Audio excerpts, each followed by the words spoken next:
Hello, everyone. This is Lynn Cockburn. I'm in Canada, and welcome to webinar number 3 of our 3-part series. This is about money and military and international power. And you'll see on the slide that we have 3 very expert speakers this morning. At the last webinar, we had 120 people from the following countries: Cameroon, South Africa, Benin, Ghana, Senegal, Ethiopia, Kenya, Rwanda, the UK, France, Germany, Italy, Switzerland, Netherlands, Denmark, Sweden, Turkey, South Korea, China, Indonesia, Argentina, Brazil, the US, and Canada. So we welcome all of you who are joining today, whether it's your first time to join on the webinar or if you're returning, and from wherever in the world you are. This webinar series is brought to you by the Global Campaign for Peace and Justice in Cameroon.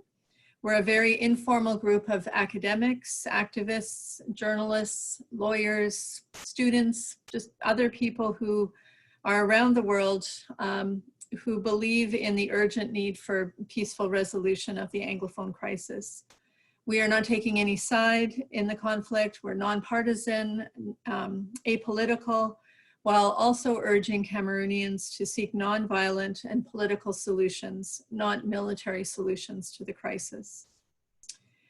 So as the title for today's webinars indicates, our speakers are going to build on what we've learned over the last 2 sessions to explore in more detail the complexity of the situation by looking at the financial and military factors behind the situation. And they're really going to help us go even further, deeper into our understanding of potential ways forward. As we did last week, we're going to have questions and answers at the end. This is a 90-minute session.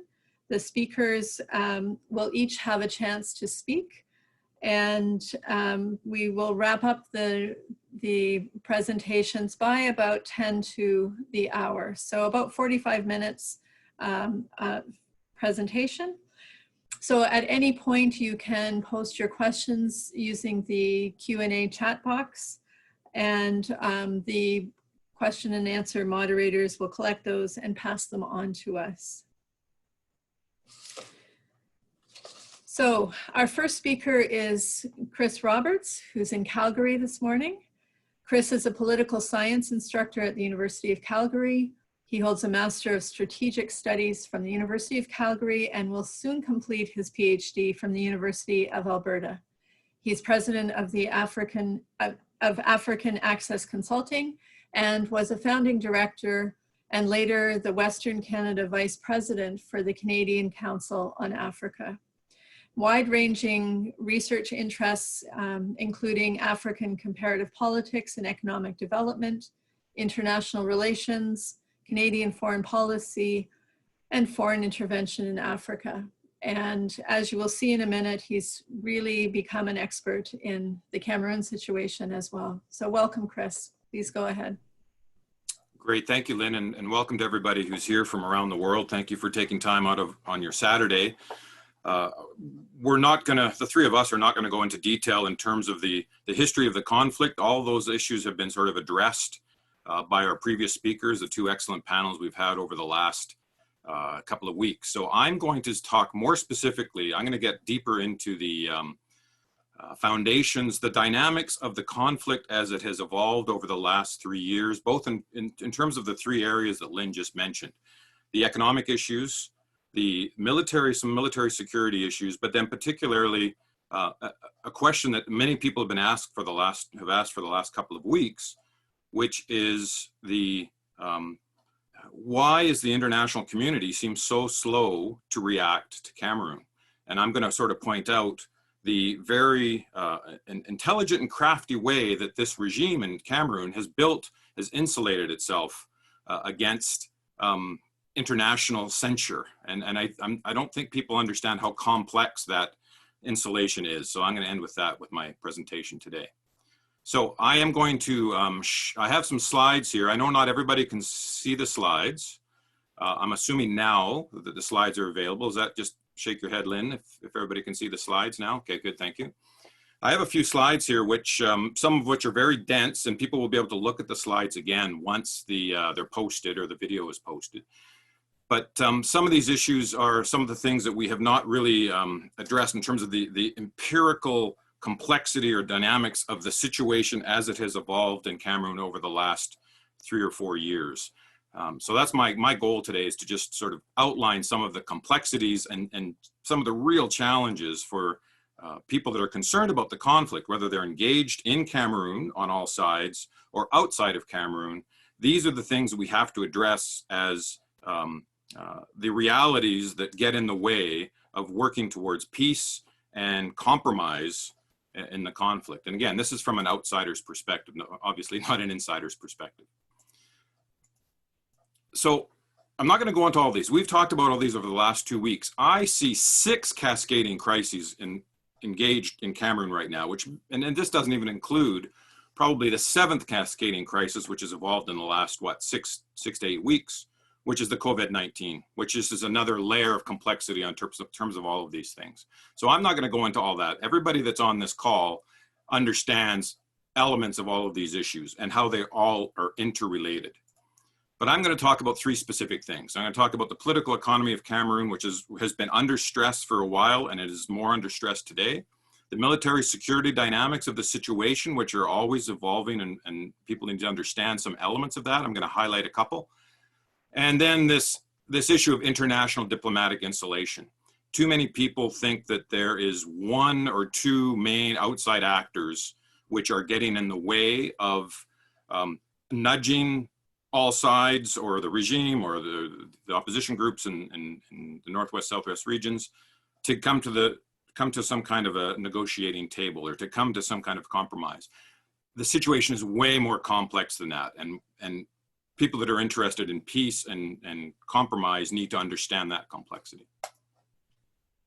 So Cameroon, the economic issues for me are really important, because if you start to understand where the Cameroon economy is today, and how the governing structure of the country depends on elements of the economic production, the economic revenue, the flows, then you start to get a sense of, well, where exactly might be some of the economic pressure points or areas where the international community might be able to nudge, again, I'm saying nudge, incentivize, compromise in the situation. Cameroon was doing really well in the early part of the 2010s. And this is, I think, why the government decided that it should host the AFCON, the African Championships. And so the oil prices were doing well, the economy was diversifying, was relatively diversified. The government decided, yes, let's bid on the AFCON Championships, which they won, of course, in 2014. And so what we've seen since that time is the construction or the rehabilitation of many, many stadiums across the country. So this was that moment of the government having, looking ahead and seeing good sources of revenue, and sort of exerting itself. It was quite, let's say, I'm trying to think of the right word. The government itself was quite robust in terms of its outlook, both in terms of the political economy and also the political stability issues. But as soon as we get to about 2014 and we see again, I'm in Alberta, so I understand, every Albertan, whether they're in the oil and gas business or not, watches the oil price, right? That's something that we do. And I'm sure they were doing the same thing in Cameroon, which was becoming more and more of an oil player, looking to be a gas player, and also transits oil from, the Chad-Cameroon pipeline, transits oil from Chad through to the port at, Kribi Port. And the Cameroon government and the state-owned enterprises get a set transit fee for every barrel that flows through that pipeline. In 2013, the government was able to triple the fee for the transit fee for the Chad-Cameroon pipeline. So everything was looking good, but as soon as 2014 hit and the oil prices started to soften again, that starts to put a little bit of economic pressure on the government. Boko Haram's first major attack in Cameroon was in 2014. So that starts to create a security issue, which then has economic consequences. But as we saw during this period, this idea of getting these stadiums contracted, built, and funded were also starting to put pressures on the government. Some of these stadiums didn't get started, the contracts didn't come in. We don't understand the financing arrangements for many of these the stadiums. The financing is quite opaque on purpose. I'm not going to get into that in detail here. So by 2017, we effectively are starting to see this country in an economic crisis. Now, the crisis was not started by the Anglophone crisis, but the Anglophone crisis made the economic challenges worse in the country. So in middle of 2017, the IMF came to the rescue of the government with an extended credit facility. Cameroon had not needed IMF support for a long time. It had already gone through debt relief in the mid-2000s. But this was a sign that things were not fantastic in the macroeconomic picture of the country. That IMF extended credit facility package expires in June.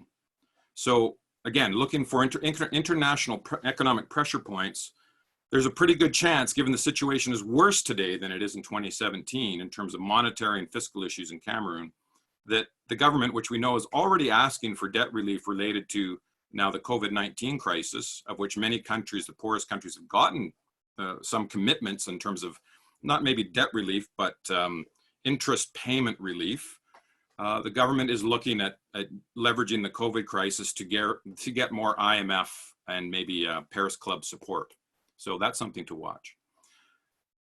That crisis, economic crisis, though, it starts to get worse and worse. If you start looking at the macroeconomic picture, you start looking at actual business functioning, both in terms of private sector, but particularly the large state-owned enterprise sector in Cameroon. The macroeconomic situation is getting worse by the year, 2017, 2018, 2019. The IMF's reports on the economy paper over all that. So you can't, and this is what's really frustrating for some of us, the IMF reports are almost, they get more and more mythical from the 2017, 2018, 2019 periods, picturing 4% growth and the government making all sorts of macroeconomic adjustments. And when you actually look at the picture on the ground, none of that's true. So the IMF itself, we won't get into this, has its own incentives to keep the money flowing and to say things are going okay. The Cameroon economy is not okay. Now you look at that from the micro level, from how businesses are functioning. And here's just, I have a list here of 4 state-owned enterprises which have been particularly hard hit during this crisis. The Cameroon Development Corporation, which people have mentioned in the past in the seminars, the plantations, production in some of these places has almost come to zero. Palm oil, which is a major edible oil producer, has effectively almost stopped. Camair, which is the national air carrier, was already struggled more, and then just recently they've announced that over half of the staff is being laid off because of the COVID-19 crisis now. And the Sonera oil refinery, which is the only oil refinery in the country, which is in Limby or in Victoria, which is in the southwest, suffered a major damage through a fire last year in May and has not been rebuilt. There's been all sorts of talk, especially about the Russians coming in to help rebuild it. But this, again, probably was not related to the crisis in the Anglophone regions, but the fire there in a major industry which employed many people, maybe not all from the southwest, that has impacted the ability of the country. The country now has to import all of its fuels, right? When in the past it didn't have to import all of its fuels.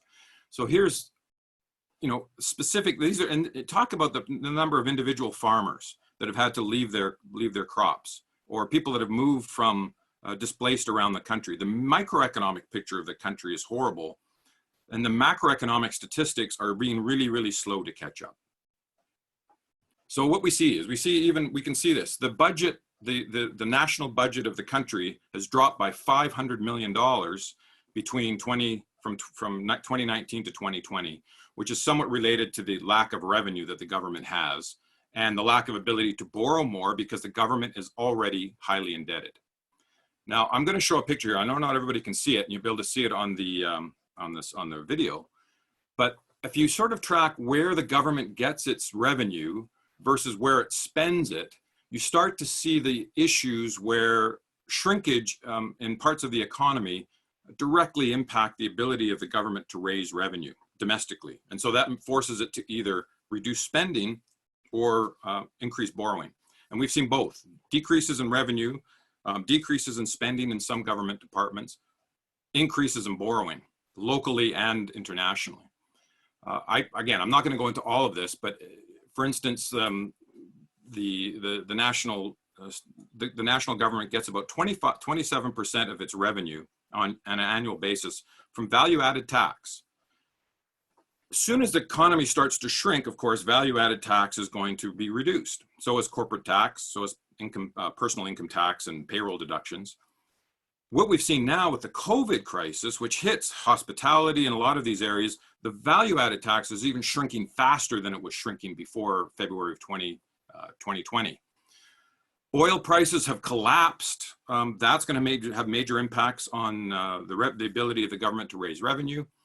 Import tariffs, gatekeeper taxes, those have decreased. And I'll show you, I have a slide here on some of the impact from COVID, which we'll talk about here. So in all of these areas, many of these areas, the government revenue is shrinking. So where does it need to go? It needs to perhaps get more international borrowing. It has more domestic borrowing, which we've seen in the markets there. We've seen that the government depends considerably on international payments from both the United Nations and the African Union for its troops that are deployed abroad, for the use of its ports, the use of its corridors. And even the UN is reducing the logistics flows to some of its missions. So all of these are having an already hurting political economic structure. Over the next few months, this is going to be shrinking drastically in Cameroon. And I think that's going to be negative for many Cameroonians and the government, but it's also going to be a chance for the government to have so much fiscal and revenue pressure for the international community to be able to maybe nudge it back or to a negotiating table. Again, I'm showing people now the areas of expenditure that the government does, and I've just noted a few things that already up until 2019, the debt service budget of the central government was already up to 22%. So for every dollar it was spending, 22 cents of that dollar was going towards just debt servicing. That's pretty high. I mean, other countries, and then that was last year, so it's going to be higher now. We don't even know necessarily how all of the AFCON stadiums have been financed. Some of that money is international funds which came to the projects. Some of the money was government money that was put in there, but a lot of that was supposed to be paid back. Those loans were supposed to be paid back when you actually host the events. And when you host the events, you get revenue flows, and then you can pay back the loans. Well, we'll talk about this in a second, but they lost the AFCON 2019, so now they're probably going to host in 2021. But they just this past month in April, they were supposed to host another sort of international champion tournament, and that was canceled because of COVID.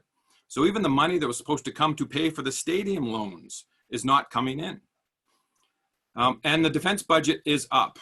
Stockholm Peace Research Institute has already shown that the defense budget that we know of, a lot of it is off the books, it was up 1.4%, which doesn't sound like that much. But that's over $400 million of a $8 billion budget, the official budget, is going towards defense. And that has been going up every year for the last few years. So this just gives you a snapshot of thinking about the political economy of the government has revenue. It uses that revenue both to do public goods, we hope, but also to stay in power.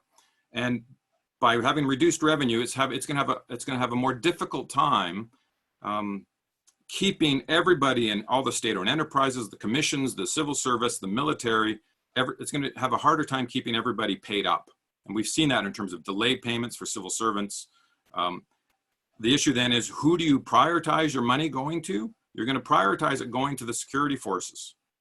So again, this is another sort of thing to look for in terms of the economic issues in the country. I'm not going to go over into all of this, but there was questions about the COVID impact. There's going to be direct COVID impact on individuals.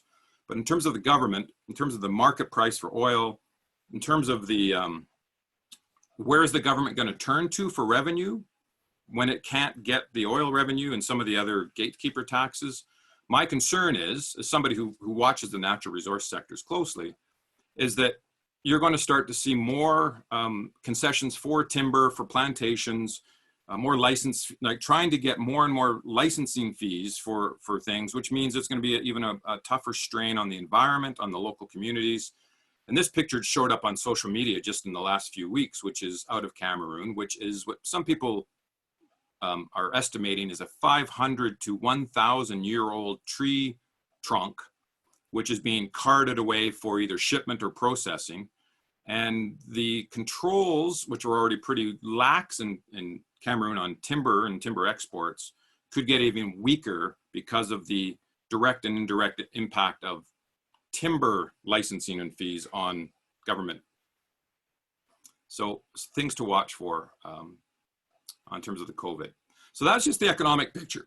It's not looking good, and it's looking worse because of the COVID-19. But the military security dynamics, I'm not going to go into the details of the entire conflict, but this is I have a table here which shows the level of organized violent events, tracking them since 2013, so before Boko Haram, right through till 2020. And this is from ACLED, which is an online source for information that tracks conflict, everything from protests and riots right through till battlefield events in Africa and the Middle East. So it's not complete, but it really does track as close as it can various violent incidents. So 2013, the total number of violent events in Cameroon was 23. By 2019, the last full year, 644. This does not include riots and protests. This is violent incidents, which are battle, explosions, remote violence, violence against civilians. That's a huge explosion in the number of violent events that are occurring. And again, I keep saying this for people that can't see the chart. You have big rises in that number in 2014, which is the beginning of the Boko Haram crisis, 2016, which is the beginning of the Anglophone crisis, and then 2018, which is when the intensity of military operations, both in terms of the Ambazonian groups and the security forces, really start to grow. So I have a slide here where I'm sort of outlining those different moments where there's a major shift in the level of the intensity of the violence.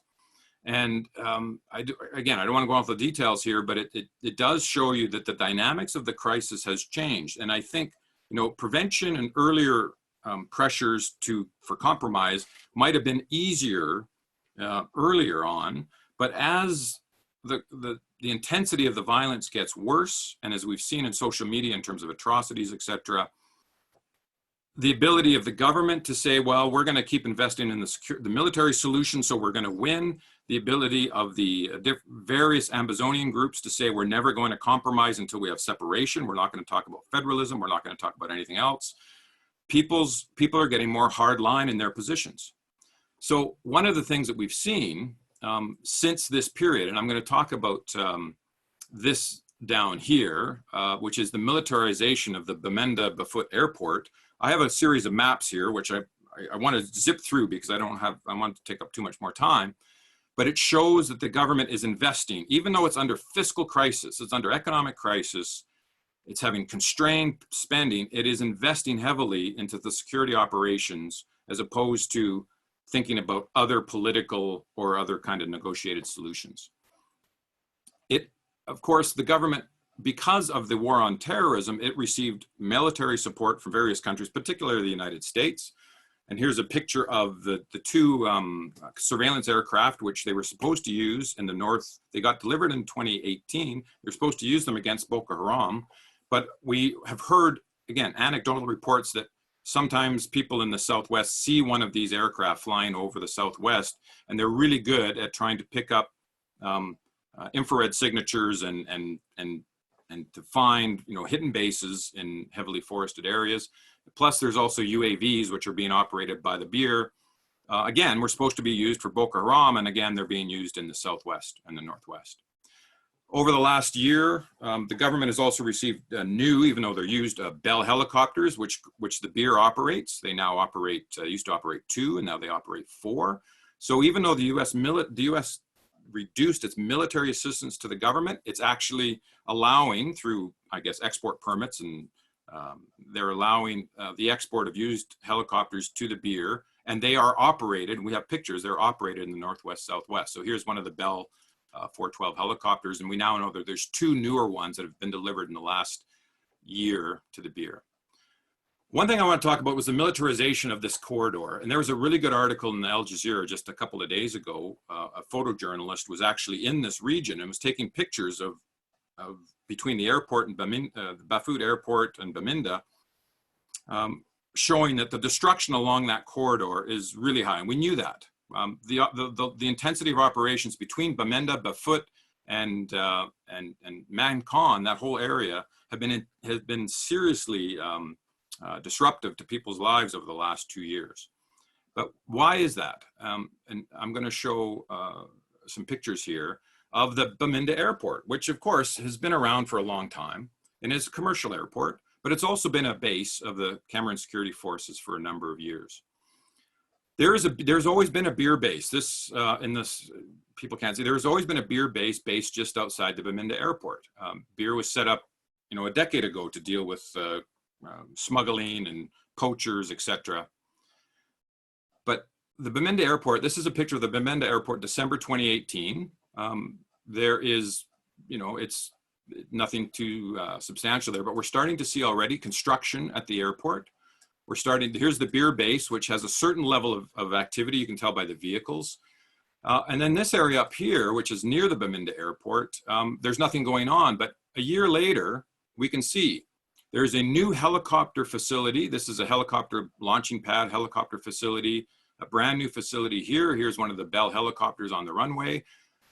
Here is a new, it looks like a DGSN barracks that are brand new right outside of the base. And the beer facility has, besides being repainted, which is interesting, the level of activity in the vehicles there have grown substantially. And that was November of 2019. We jump ahead to January. This is the last picture I could get from Google Earth. You still see even more vehicles within the beer base, and the base of I think it's the police or the DGSN, there's more and more barracks being built at the Bamenda Air Base. So they've enhanced the helicopter facilities, they've enhanced the barracks. There's much more military and security activity around this base. It is the central base of operations for the Northwest region. And so the government, while it has no money and is getting all the support from the IMF, the World Bank, the African Development Bank, for all these other projects, is investing heavily into the military option, at least in the Northwest, and probably somewhat similar in the Southwest. We've been tracking the level of new military equipment, the military exports. We have both NATO countries, we have China, and even the UAE have supplied considerable new weapons in the last 2 or 3 years to the government. This is on top of the American and even the Canadian elements that we've seen in the previous slides. We know from previous experience the security forces have operated with impunity. We know that there's been issues with many of the AMBA forces in terms of also operating with impunity.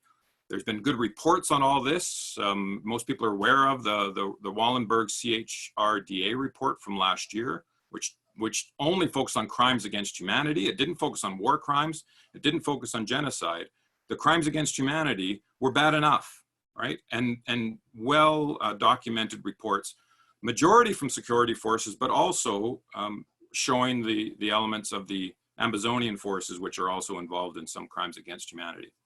So the overall security situation, the dynamics, the violence is getting worse. The government, which has no money, is spending its hard currency on the military option. It doesn't feel like it has any pressure not to do that. So I've talked about the economic situation, the military situation, and very quickly, I'm going to look at 2 slides, the diplomatic insulation of the government that people don't quite understand. We all think, many people say, if France decided to solve the crisis, it could solve the crisis. That's not completely, it's not completely up to France. France does not have that much individual power. Maybe it did 30 or 40 years ago, it doesn't today. It's still a major player. So we're looking at the P5, the permanent 5 members of this UN Security Council, of course, France and the United Kingdom. There are oil and gas interests from both countries, and we know that the CFA franc, the macroeconomic, as well as the older diplomatic and political connections between France and Cameroon. So we know that that's part of it. So there's two countries, the P5. They have different economic interests, which might be difficult to persuade them to take a more tougher route. What about the United States? Economic interests with ExxonMobil and the pipeline, global war on terrorism interests related to military support for the government. Well, you can say lots of bad things, many, many bad things about the Trump administration, but the two things that have changed with the Trump administration is the Trump administration has actually been more attuned to the Cameroon crisis than the previous administration was. And the level of support, the American support for the global war on terrorism is really reduced. The troops that were in Garoua up in the north have mostly left. They've mostly been repositioned in Niger. So that's true. And then ExxonMobil is didn't talk about, but as mentioned in a previous slide, ExxonMobil and Petronas are talking about selling out of their interests in both Chad and the Chad-Cameroon pipeline. So if that happens, the level of American economic interest is lower, the level of interest in the global war on terrorism is lower. That actually allows the United States to play maybe a more active role in trying to nudge the government to come to economic or come to diplomatic solution.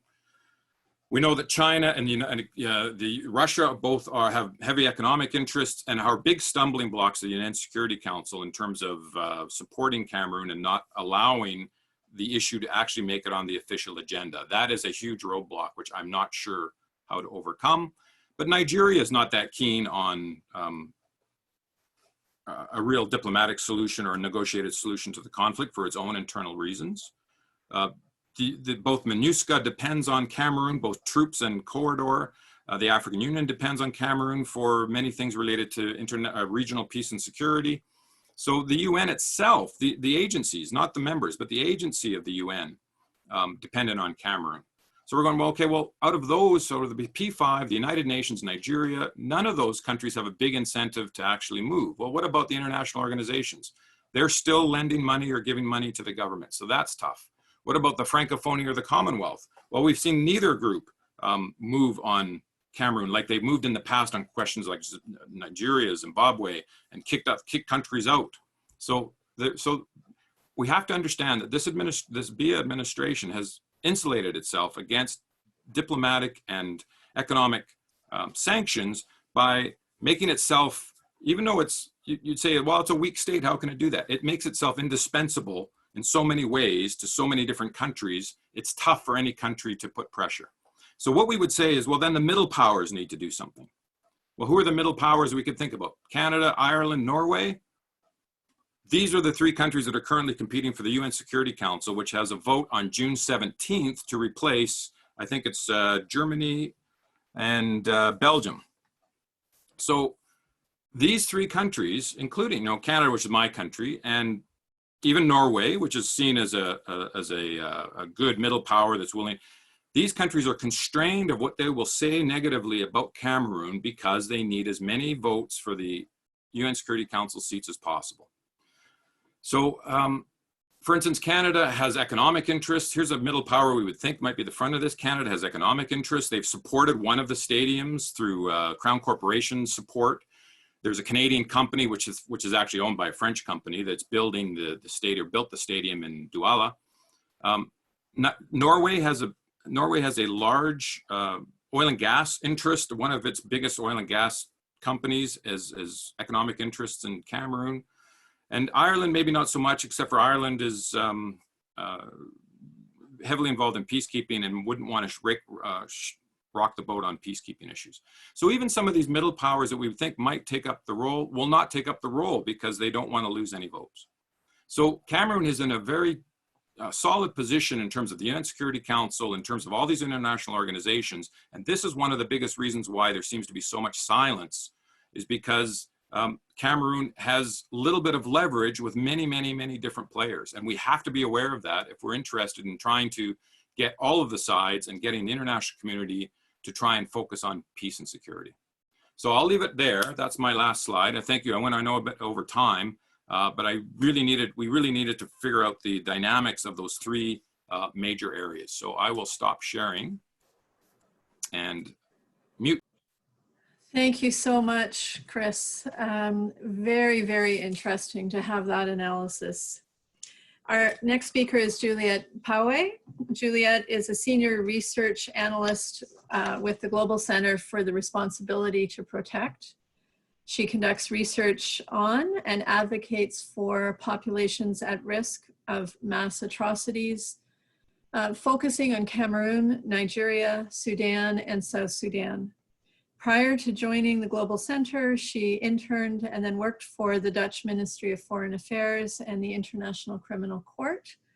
And today she's joining us from New York City. So welcome, Juliette. Thank you so much, Lynn. I hope everyone can see me, hear me. It's great for me to be part of this interesting panel today, as well as to be part of this excellent webinar series. Thanks everyone for tuning in from wherever you are in the world. It's great to see that there is so much interest in the situation in Cameroon. So as a global center, as Lynn already introduced, we do research and conduct advocacy around situations where atrocity crimes are being committed. And we have been monitoring the situation in Cameroon for quite a while now. So we are very concerned about the ongoing and systematic violence, not only in the Anglophone regions, but also the threat that Boko Haram is posing to the civilians in the north of Cameroon. But today I will focus on the role of the international community, and Chris already gave a short introduction in particular to the role of the UN Security Council and its inaction and inability to respond effectively to the crisis in Cameroon. But first, I think it's useful to give a very short introduction to what the responsibility to protect is, and how this is applicable to the situation in Cameroon. So R2P emerged as a norm after the failures to protect the people in Rwanda and Srebrenica during the genocides in the 1990s. So it was designed as a way, as sovereignty as a responsibility. So that means that nation states are not only protected from external factors, but that they do have a positive responsibility towards their own populations. And it was a way to accomplish the never again, which was the idea that the international community should never stand idly by again when crises comparable to Rwanda and Srebrenica were unfolding. So it's a way to respond in a timely manner when a crisis situation is unfolding, but also to take steps to prevent these from happening in the first place. So in 2005, heads of states and governments came together and adopted the World Summit Outcome document that articulates the responsibility to protect. And how can this be applied in Cameroon? So R2P consists of 3 pillars. The first pillar is that states have the primary responsibility to protect its populations from the 4 crimes of genocide, war crimes, crimes against humanity, and ethnic cleansing. So the Cameroonian government pledged in 2005 that it has the primary responsibility to protect its own populations, whether Anglophone, whether Francophone, whether from different ethnicities, different religions, it doesn't matter. The Cameroonian government has a responsibility to protect them all. The second pillar means that the international community has a responsibility to assist and encourage the states to meet the responsibility. So states that have strong ties and relationships to Cameroon, the sub-regional and regional organizations, they all have a responsibility to assist and encourage Cameroon to meet its responsibility and to protect all the people from atrocity crimes. And the third one is if a state is manifestly failing to protect its population, the international community should also be prepared to take collective action. So this is always in accordance with the UN Charter. And it includes diplomatic or humanitarian or other peaceful means, but can also mean more coercive measures. But these should always be approved by the UN Security Council. So as we already seen during the last 2 webinars the past 2 weeks, the situation in Cameroon is extremely dire.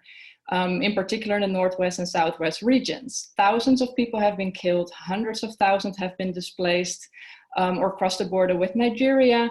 Schools are closed, hospitals are attacked, public life is disrupted, people live in fear and they feel that the international community have abandoned them. And despite this humanitarian and human rights emergency, it has not resulted in any genuine and systematic mediation efforts. There are no large relief programs. There's not enough bilateral, regional, sub-regional pressure on the government and the armed separatists to lay down their weapons and go to the negotiation table. So given the fact that there are atrocity crimes taking place in Cameroon, and as well as grave violations of human rights, the world again seems to be standing idly by. So does this then mean that R2P has failed? But it's not that R2P in itself can do something. R2P is a political commitment made by heads of states and governments in 2005. So the implementation of R2P depends on the political will of the parties to implement it. So firstly, the Cameroonian government has the responsibility to protect, is clearly failing in protecting all populations, and actually it's one of the perpetrators in the conflict. Secondly, countries that have strong ties, or donor nations or regional organizations like Chris already alluded to in his past presentation, they are not exerting the right amount of pressure on the parties to lay down their weapons. And thirdly, it's ultimately the UN Security Council that is the primary body responsible for the maintenance of international peace and security that failed to live up to its responsibility to protect by remaining completely silent on the matter. So let me shortly dive a little deeper into this. So the UN Security Council members are totally divided on their approach to Cameroon. So some of the countries like China, they apply that line of reasoning to every situation, is that Cameroon is not a threat to international peace and security, and it's not within the Security Council's mandate to interfere in internal affairs of a country. There are other Security Council members that do think that the Security Council should step in and take some action on Cameroon, but they are waiting for this big P5 member with the strongest ties to Cameroon, France, to take the lead. But France is of the opinion that silent diplomacy, bilateral pressure is the way to achieve progress. So none of the other Security Council members will actually step in. So when Security Council members are unable to meet formally on a country situation, they can also take the initiative to organize informal or area formula meetings. And this happened in May 2019, last year, when the UK, US, Germany, and the Dominican Republic finally thought like, okay, we need to talk about the situation in Cameroon. And to avoid any pushback and consternation, they decided to talk about the humanitarian situation and not necessarily the human rights situation. This was, of course, already like a big step in the right direction. UN Security Council members got the opportunity to talk about Cameroon. National and international civil society actors were able to deliver statements to the United Nations as well as the government of Cameroon. But after that, complete silence. And many have condemned the lack of decisive action by the UN Security Council in the situation of Cameroon. But sadly, it's not an isolated concern. The UN Security Council is deadlocked on many situations, even situations that are on its agenda for a very long time, including South Sudan, the DRC, Yemen, Syria, to just name a few. And there are also situations in the world where massive atrocity crimes are being committed, for example, the Rohingya in Myanmar, that the UN Security Council is similar to Cameroon, not even able to discuss these situations. So this has incredibly undermined the credibility of the UN Security Council as the primary organ responsible for the maintenance of international peace and security. And there are, of course, other options than only the Security Council dealing with the situation. And I'm happy to talk about that further during the Q&A if you want. But states will only take action when the political cost of inaction is too high. And what Chris already said, there is not enough incentives for different major powers in the world now to put enough pressure on Cameroon. And actually this year we are celebrating 75 years since the establishment of the United Nations and 15 years since the adoption of the responsibility to protect.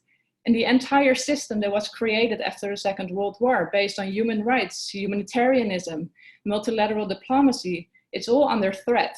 And all the ideas and the institutions that are supposed to protect human rights and safeguard humanity are becoming less effective. There's an increased disregard of international humanitarian law, international human rights law, and nobody has been held accountable.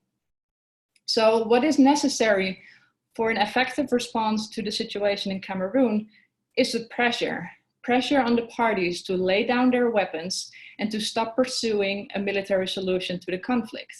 Pressure on the government of Cameroon to start an inclusive, transparent, and genuine dialogue, preferably hosted by a third party on neutral territory. And also pressure then on the Anglophone parties to join that dialogue and not already reject it from the very beginning. And also pressure on all those states that have strong ties to Cameroon to force them to the negotiation table. And pressure on the UN Security Council to start addressing and discussing the situation and to use the tool it has at its disposal.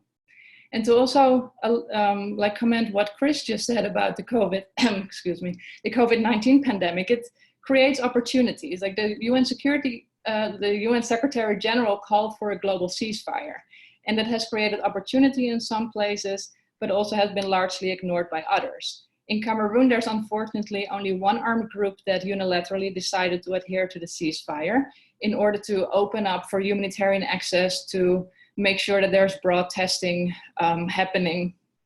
But unfortunately, the biggest Amazonian groups and the government have refused to join this ceasefire call. And so I don't see that there will be a pause in fighting in Cameroon, but I do see that this is an opportunity for the international community to increase its pressure, because the pandemic will hit the most vulnerable populations, and in particular the displaced communities in the Anglophone regions. So this will hopefully create a situation in the world in which the international community say like enough is enough, and now they need to pursue like a peaceful solution to the conflict. And this is also where the Global Center, alongside many other civil society organizations, is like playing a big role, because we are constantly reminding the international community of their responsibility to protect, to ensure that there is this sustained pressure on all the actors, and also to ensure that the situation in Cameroon becomes center stage in New York, in Geneva, and elsewhere in the world. Thank you.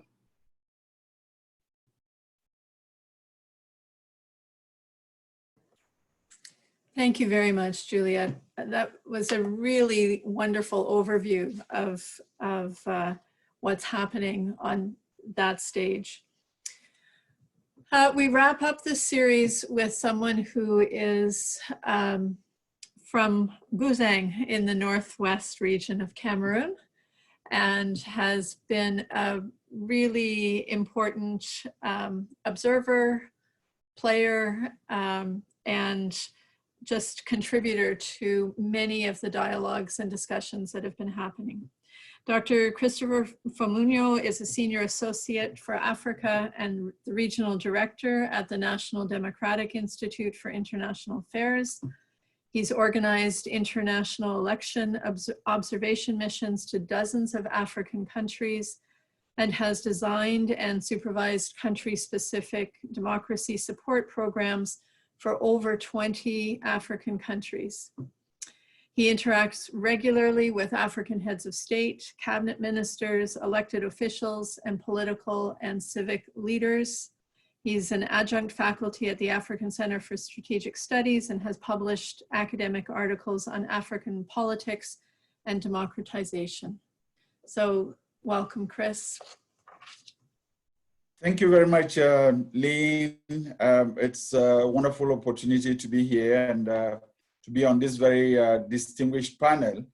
I also want to welcome to this webinar series all of the participants who have made time to participate in these discussions, given the very weird moments in which, that we all are experiencing at this time of coronavirus and COVID-19. We hope that you continue to remain safe wherever you may be and continue to respect the guidelines so we can all collectively and globally fight to curb the spread of this pandemic.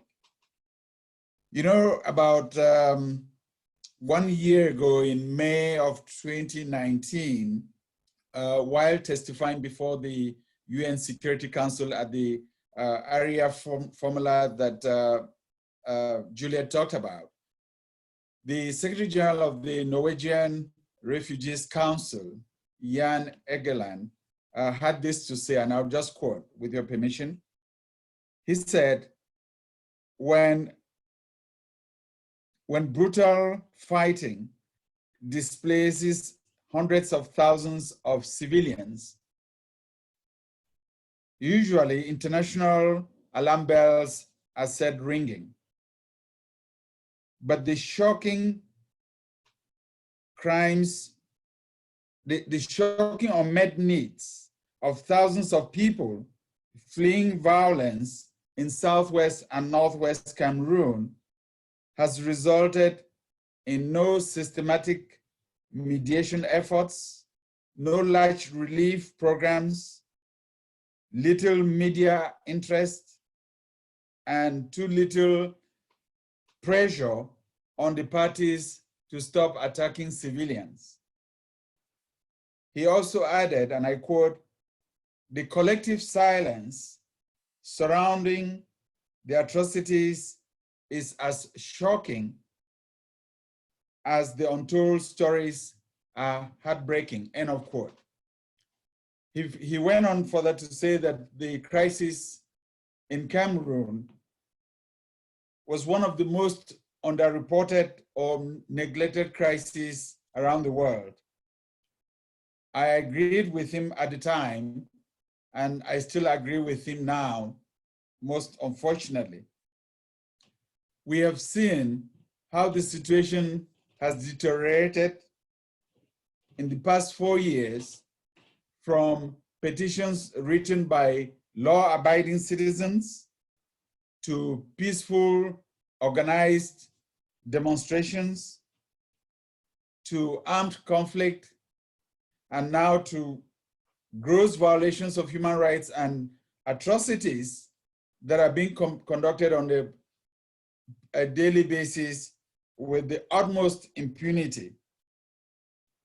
The statistics that Juliette already talked about cannot help but push everyone to the conclusion that the formal structures, the formal intergovernmental or multinational institutions and organizations that were set up for diplomacy, for conflict prevention and conflict resolution, have failed the people of Cameroon. I say they've failed the people of Cameroon because we're seeing casualties in the thousands, but we're seeing casualties on both sides. They have failed the minority English-speaking people, a sizable chunk of whom now feel that its own values and culture are being decimated and destroyed before its own eyes, and that it has no future in what is presently known as Cameroon, and therefore seeks a state of its own. These formal institutions and organizations have failed the world and are failing humanity because, as Juliette pointed out, after the Rwanda genocide and what happened in the Balkans in the mid-90s, after the Never Again campaign, and in the early 2000s, the responsibility to protect principle, the world took those institutions and those leaders seriously. Let me start at the very top by talking about the UN system. And both Chris and Juliette already talked about the UN and the UN Security Council, so I wouldn't dwell too much on that in the interest of time, except to mention that we are now at a point where declarations by the UN, as well as its agencies, including the UN Secretary General's Special Representation in the Central Africa sub-region, we're now at a point where those declarations are considered as platitudes that carry no weight or no impact at all on the belligerents. All too often, as was demonstrated very clearly during the informal area formula session, the UN Security Council seems to defer to the lowest common denominator in terms of the 3 non-permanent members from the Africa bloc that currently sit on the UN Security Council. At the time, this bloc was constituted of Equatorial Guinea, Cote d'Ivoire, and South Africa, which collectively made the case for why the Security Council should not even discuss human rights or humanitarian issues in Cameroon. The UN system seems to be also willing, inexplicably so, to defer to the African Union. Under normal circumstances, one would be elated to have the African Union play a role. But at the same time, one must admit that its inability to weigh in to bring peace to Cameroon is disheartening. The African Union, in my opinion, has been handicapped by 2 phenomena. The first one is the lack of leadership at the level of the chairmanship of the commission, as well as the chairperson of the commission. In African politics, who chairs a commission matters, and for the club of heads of states that the African Union is, who serves as the chairman makes quite a difference. In the past 4 years, we've seen the chairmanship of the African Union rotate from President Idriss Déby of Chad, President Alpha Condé of Guinea-Conakry, President Déby in 2016, President Alpha Condé in 2017, President Paul Kagame in 2018, and President Abdel Fattah el-Sisi of Egypt in 2019. Except perhaps for President Paul Kagame, who, having gone through the Rwandan genocide, could empathize with the lives being lost in Cameroon. None of the other 3 leaders has the credentials that would lead one to believe that they would have made this crisis a priority when they chaired the African Union.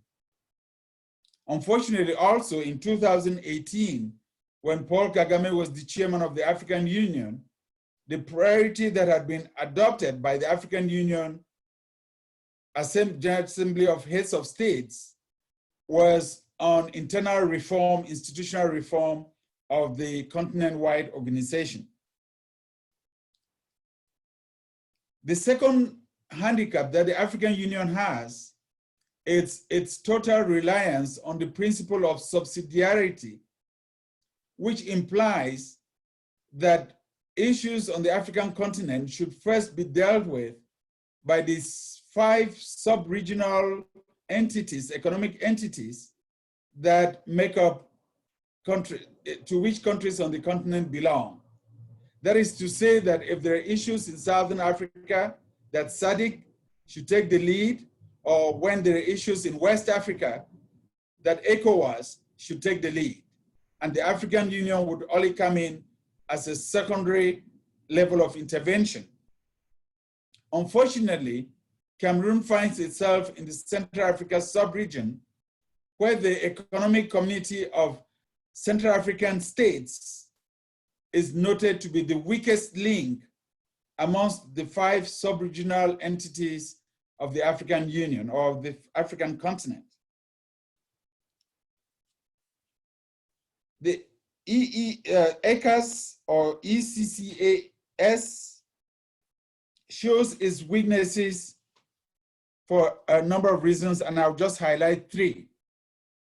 Firstly, that Cameroon is the lead nation in that sub-region. And as we speak, President Paul Biya is the acting chairman of ECAS.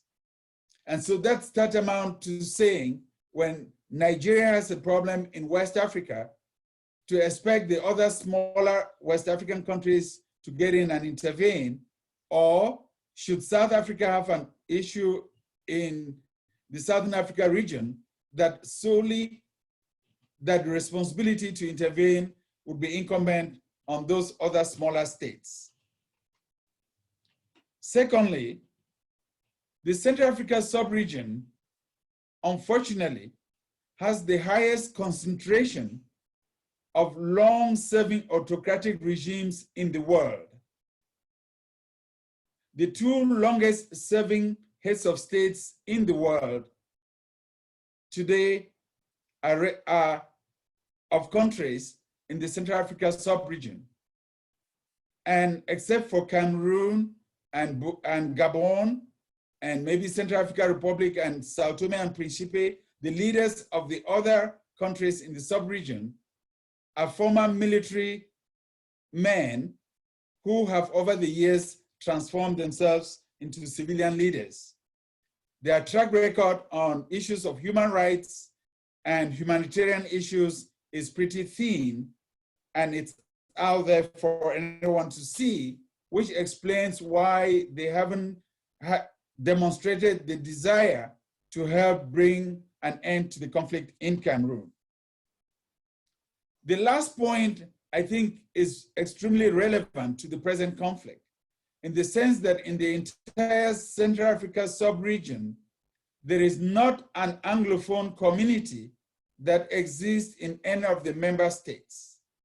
So the issues that Anglophones in Cameroon care the most about with regards to their system of education, their culture, their way of life, the institutions that existed in the Anglo-Saxon tradition are all very foreign concepts to leaders of other countries in the Central Africa sub-region.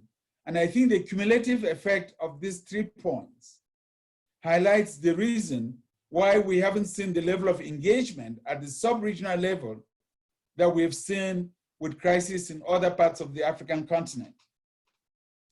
Now, in the interest of time, let me skip to the way forward.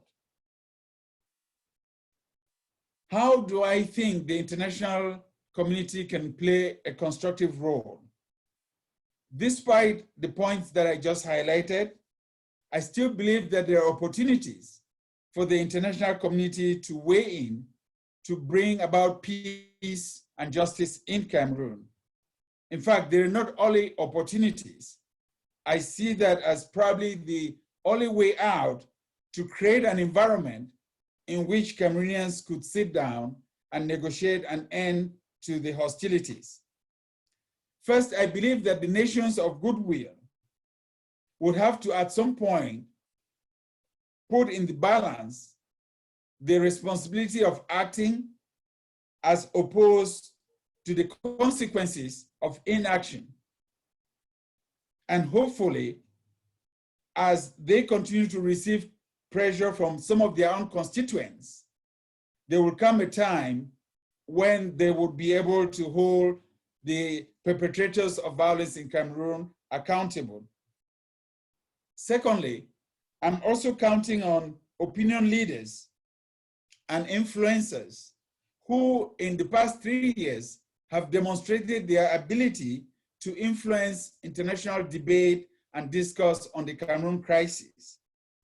I'm thinking of some of the initiatives such as the global effort that went into writing an open letter to President Emmanuel Macron of France that was published right at the time when Paris was going to host the International Peace Conference. The timing of that publication, as well as its content, and the collective efforts of the over 50 international intellectuals from around the world that signed that letter and made it public at that time, had an impact in the conversations that took place around that summit, in both at the bilateral level as well as in some of the public discourse. And I'm sure that it got some people thinking about creative ways to be able to nudge the parties towards finding a peaceful solution. Thirdly, I'm also counting on some of those efforts of deterrence that are being contemplated, that include the documentation and the publication and naming and shaming of atrocities, of perpetrators of atrocities in the northwest and southwest regions of Cameroon. That as more of the new technology is being put in documenting the atrocities and making them public, it diminishes the ability of deniability that we've seen so far, where the government especially has been quick to deny its involvement in recorded atrocities. The government has been quick at taking a very hostile posture towards human rights organizations, including Human Rights Watch, Amnesty International, but also domestic civil society organizations, only to reverse course and admit to some level of guilt. My hope is that as more of this information flows into the public space, that it would influence behavior, not just within the civilian leadership of those that give the orders, but even at the operational level, where even military commanders will begin to realize that the day may come when they will be held accountable.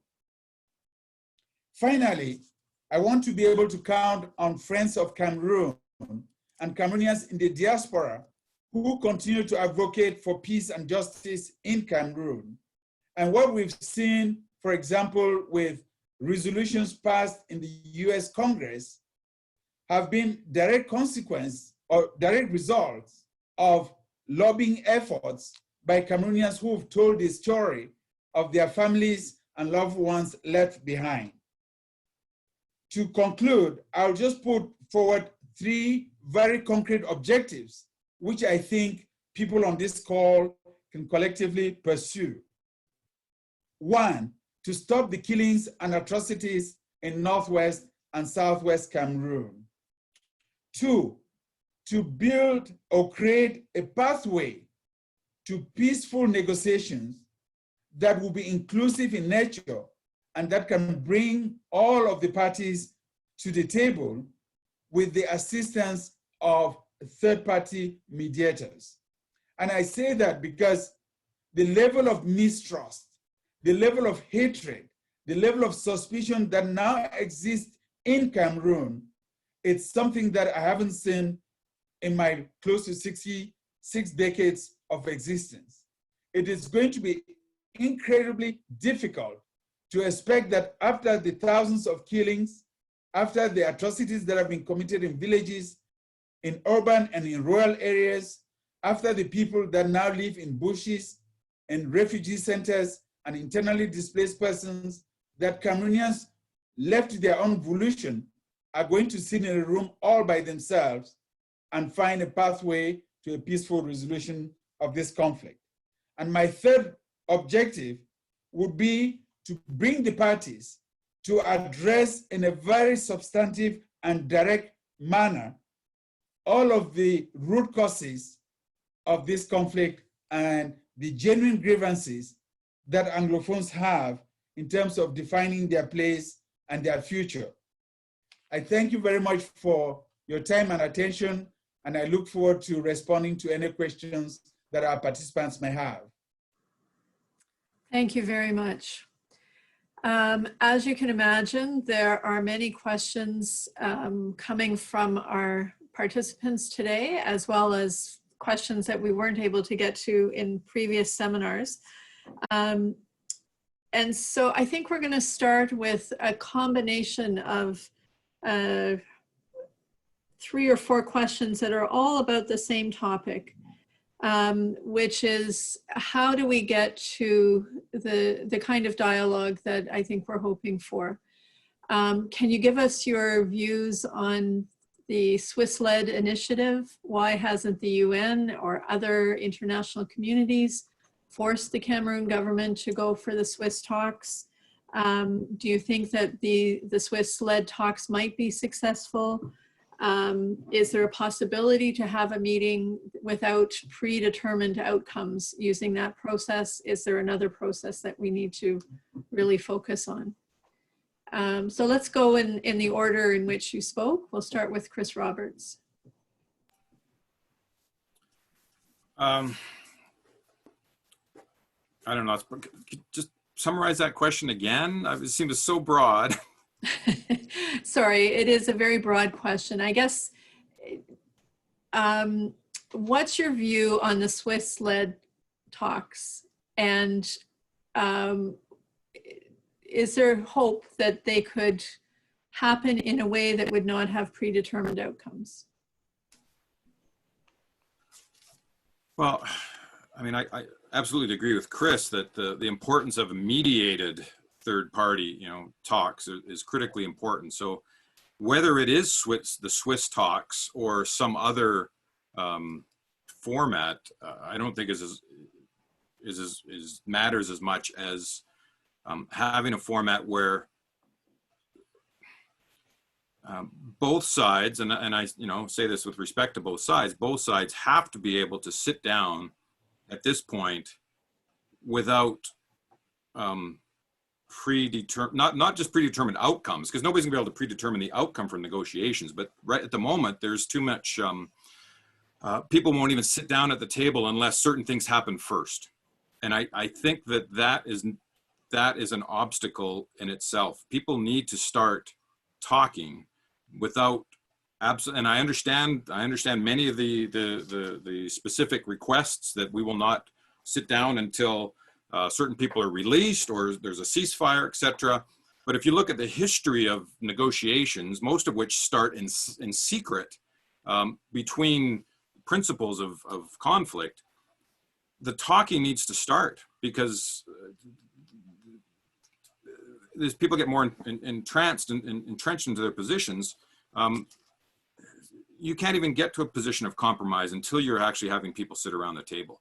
And by absolutely setting, well, we will come to the table when these 16 conditions are met, that actually allows let's say the hardest hardliners on both sides, the government side and the Ambazonian side, to make sure that there isn't negotiations. And so, and again, I completely understand all of everybody's positions, but there has to be some start of discussions. And I think, in fact, the Ambazonian sides need to call the government's bluff, which is, if they say no preconditions, will the government actually do it?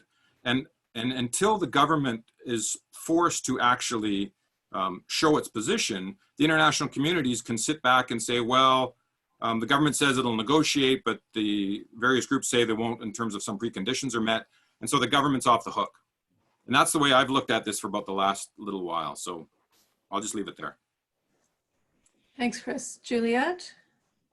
Sure. What I would like to add to that is I think, yeah, there needs to be like genuine, transparent, inclusive talks. What I already told before, like preferably mediated by a third party on neutral territory. And I think it's important, like currently the debate is so dominated by the two hardliners, right? The government doesn't want the Anglophone region to be independent, but the Ambazonian groups that use violence only for secessionist purposes.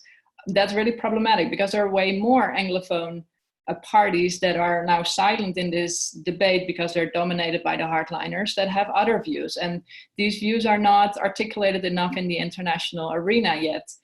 So I think that everyone needs to have the opportunity to come to the table, negotiate all the views that they have, and also the diaspora. It's not only the groups present in Cameroon that have opinions, it's also the diaspora. So I think like the plurality of voices need to be fully reflected in any negotiation going forward. And on another note, what I think has been problematic so far is that the national dialogue launched by the government itself was highly problematic. It was already, the outcome was already decided, and it was fully controlled by the government. So it's not strange that parties do not want to join that dialogue. And I think what the international community needs to do is, instead of applauding the government for launching a dialogue, which happened last year, is making sure that conditions are met in order to move forward. So as soon as the national dialogue was launched, everyone, like member states, the UN, were all applauding Paauwe for launching this. And I think that this is not the way forward. So I think there needs to be more conditions to the process. Thanks. Thank you. Yeah, I agree with both Chris and Juliette. I think that it's going to require some assistance in terms of third-party efforts and mediation. The Swiss-led effort could work if the government embraced it wholeheartedly and publicly, but there could also be other options that would integrate the elements that we just suggested. I believe there are two impediments. There are two impediments to that holistic approach to finding a pathway to a peaceful negotiated outcome.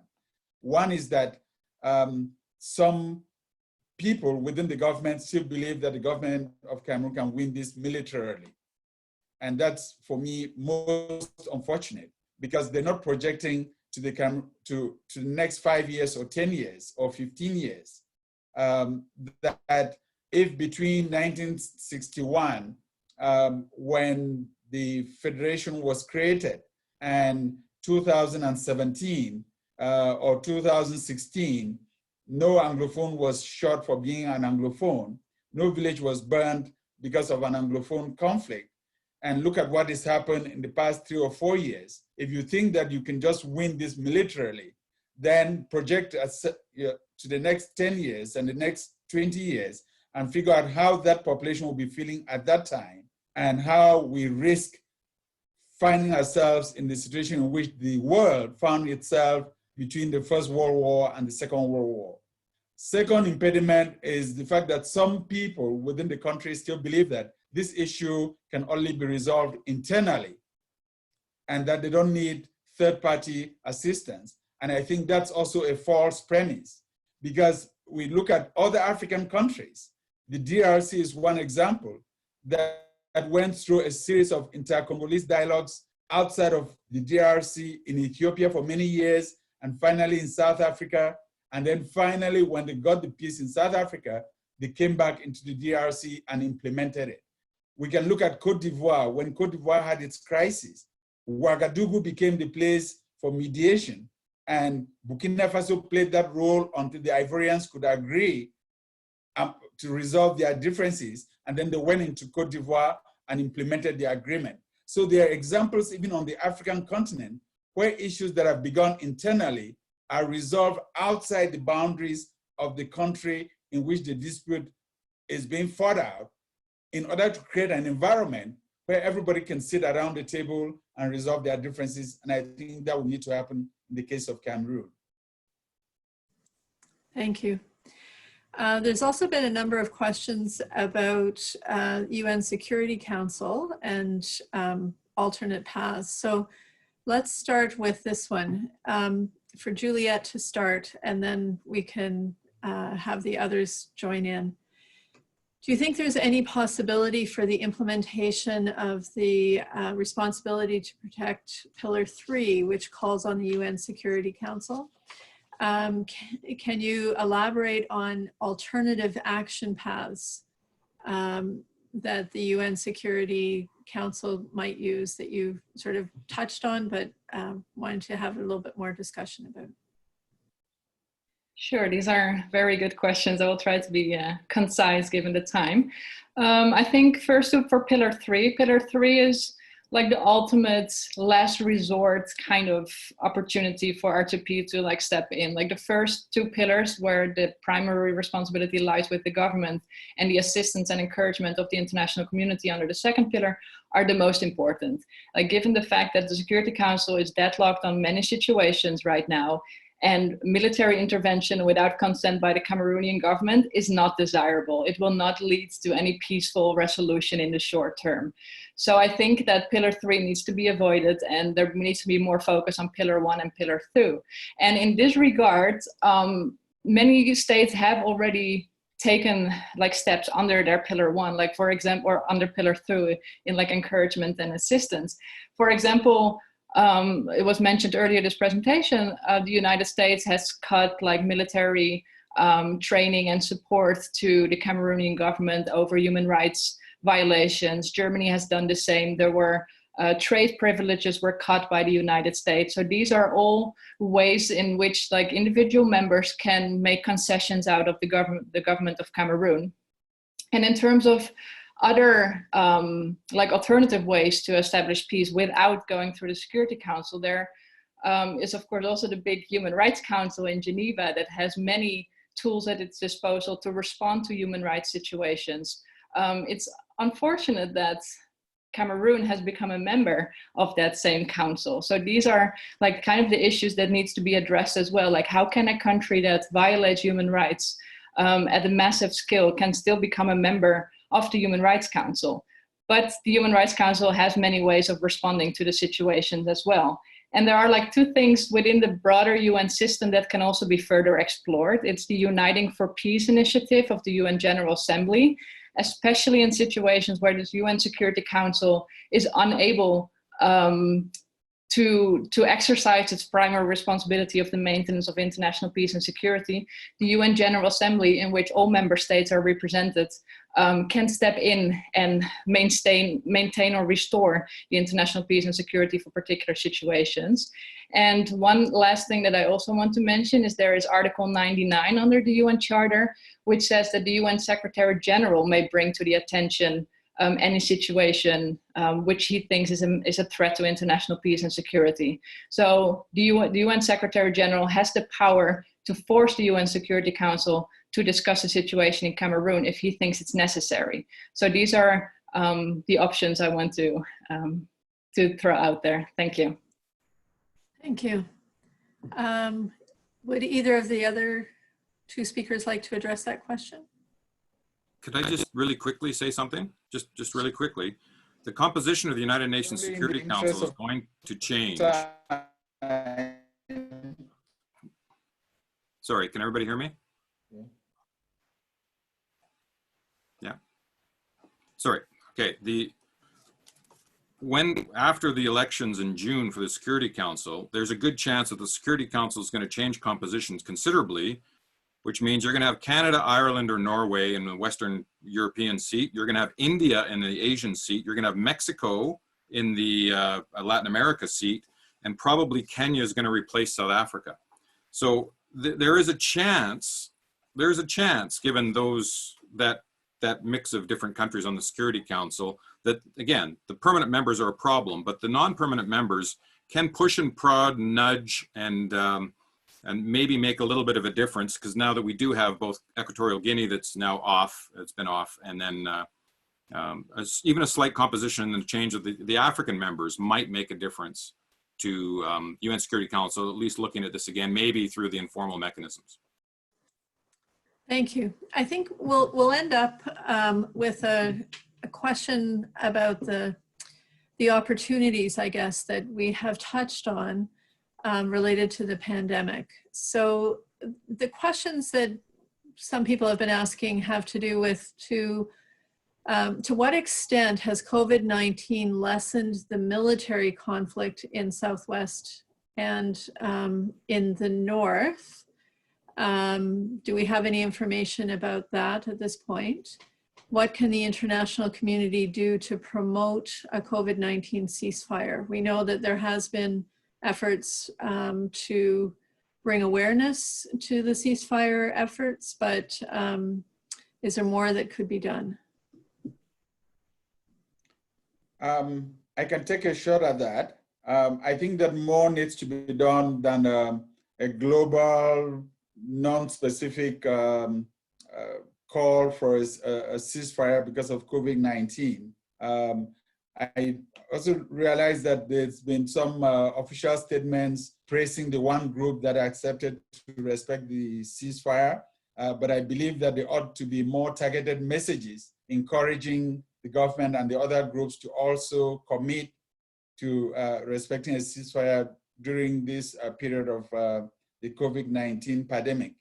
I don't think that on the first point, I don't think that the pandemic has slowed down any level of military activism on the ground because, of course, Gabu was in February, on February 14th, but ever since Gabu, there have been a number of skirmishes in which civilians have been killed. There was Babanki, there was recently in Mamfe, there was Bafut justices in the Southwest region. So I think that we probably, without an official position by the government, we're probably going to see a lot of skirmishes continue in both the Northwest and the Southwest. So again, what can the international community do at this point? Juliette or Chris Roberts? I can quickly jump in by saying that I think it's important to lead by example in this regard. If many parties and governments that have an active conflict sign up to this global ceasefire, then it will be strange to not join it as a Cameroonian party. But I do think that as soon as, and unfortunately, I hope it's not going to happen, but as soon as this COVID-19 is really going to be problematic in countries like Cameroon, that the government and the armed groups don't have any other choice, so that the international community increases the pressure on all parties at the conflict to tell them to adhere to that ceasefire in order to open up for humanitarian access and to open up for massive testing and avoid any further spread. So I think that is important. Thank you. Thank you. Chris Roberts? Well, I would just say that for two reasons. One is the track record of, let's say, the government to actually do things in support of its population in general, not let alone the Anglophone conflict, doesn't give me a lot of confidence that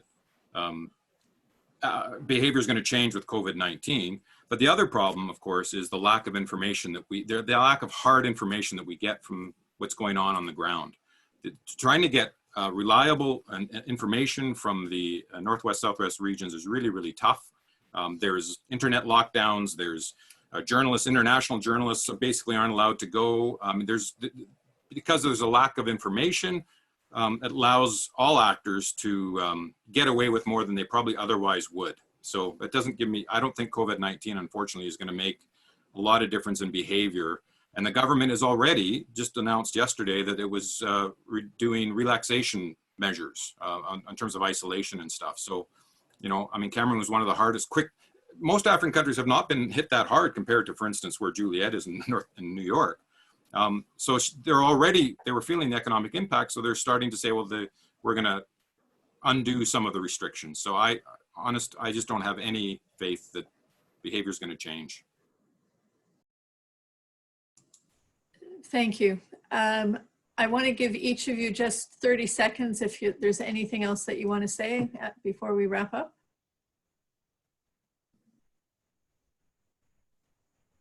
There's just so many good questions. I've been trying to keep track of the questions. They're so fantastic, right? So wonderful questions. All I would say is some of the questions, I think that, because I zipped over my slides, go back and watch the video of this afterwards and see maybe where some of the slides, which we didn't talk about some of the key elements, might not answer questions, but it might provide a little bit more context for some of these challenges and dynamics that both Juliette and Christopher pointed out here. So there's just so much we could say, and I just, where to start? Yeah. Well, we really want to thank all of three of you. Oh, sorry, Christopher, go ahead. Yeah, I was just going to thank the Global Campaign for Peace and Justice for this initiative. I think these webinars have been very informative, and a lot of people who are already working extremely hard are beginning to find ways to build synergies between their efforts in order to have impact on the ground. And despite the glim picture, I hope we can stay positive and hopeful and optimistic, but work extremely hard to nudge the parties to find a pathway to a peaceful resolution of this conflict. Thank you. Thank you. I think, that's a good note to end on, in the sense that we can all do something. There are many things that we can do.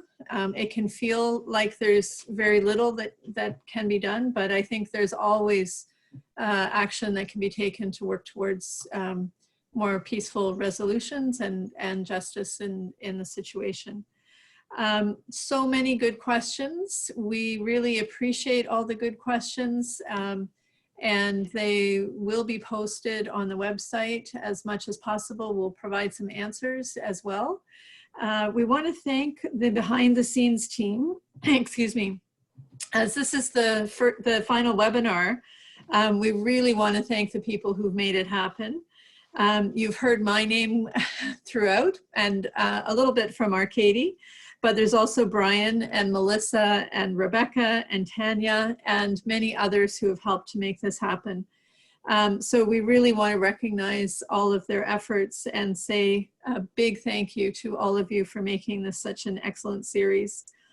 We will post this recording on the website, and along with the other two that are already there. We mentioned that questions will be posted, and we'll continue to do that.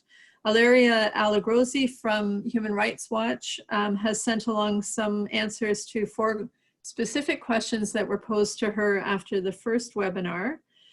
So you can read those there. There are a couple of actions that we would like to remind you that you can take. The Global Campaign for Peace and Justice in Cameroon continues to look for initiatives that contribute to the nonviolent, peaceful, just resolution of the conflict. If we hold future webinars or events, we will of course send around information, emails to each of you who participated in this series. Currently, there are at least 2 other things that you can do in addition to tracking the situation and raising awareness with the people in your own circles. On the website, there is some information about how to write a letter to President Biya. We would encourage those of you who feel comfortable doing that to take that step. If you're a Canadian citizen or resident in Canada, there is a petition by Canadians for Peace in Cameroon, which you can sign, and we would encourage you to share that with other Canadians as well. You can see the links on the screen at the moment, so please take a minute to look at those. So finally, thank you all very, very much for your participation, for your interest. We know that things are going to get better. We will continue to act and to take steps to make things better, to maintain our hope, and to remember all the people who've already been lost. Thank you, and bye for now.